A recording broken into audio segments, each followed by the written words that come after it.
Welcome to the No Guts, No Gain program. I'm Greg Kessler with Sandler Training. It's my privilege and it's my honor to be with you today to present this timeless program of individual development.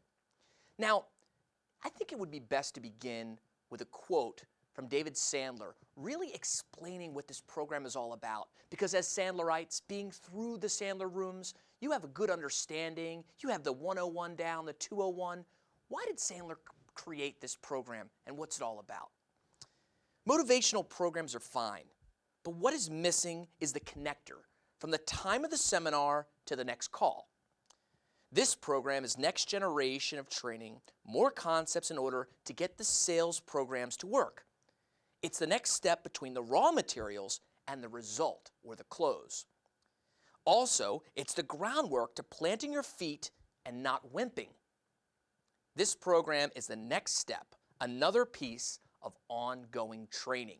And those are the words from David Sandler. Now let me take a second, as you do, and kind of transcribe what it is he said. He's talking about the fact that that's what seminars do. Seminars build you up. They make you feel confident. You're juiced up and rejuvenated. And then what happens is you leave the seminar. You take your workbook. You've got all these new tactics and strategies in your mind and best practices. And then you move back into your sales environment. And you're on your way to your meeting. And maybe you're doing a little pre-call planning, but the nerves start to kick in.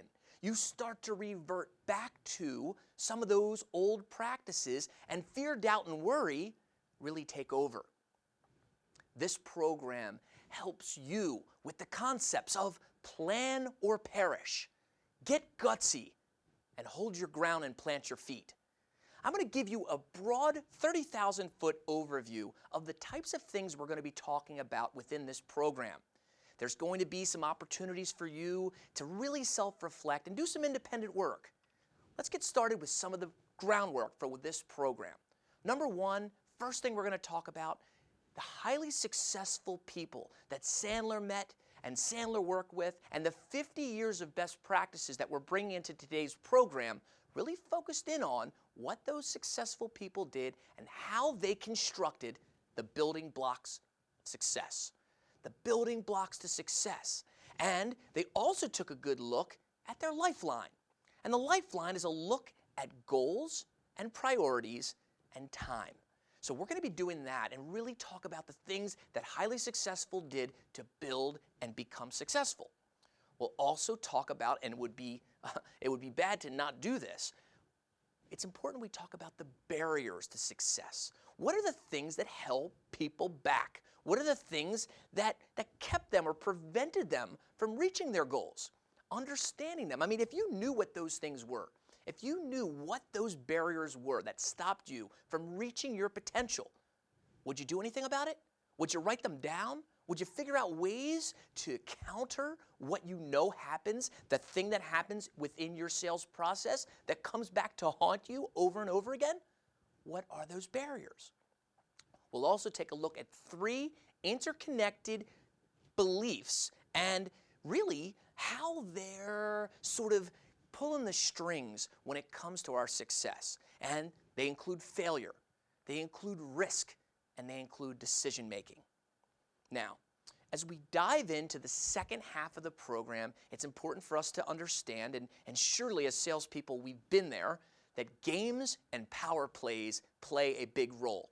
Now, games we're taught were to be fun, but in the sales environment, when we are stuck in games and power plays, and some of them might be coming to your mind right now, hey, I had good meetings with my prospects. For whatever reason, I'm in LinkedIn, email, and voicemail jail and can't get someone to return my call. Yet, they told me they loved it, loved it, loved it. Send me more. Send me proposals. Let me know because this is the year.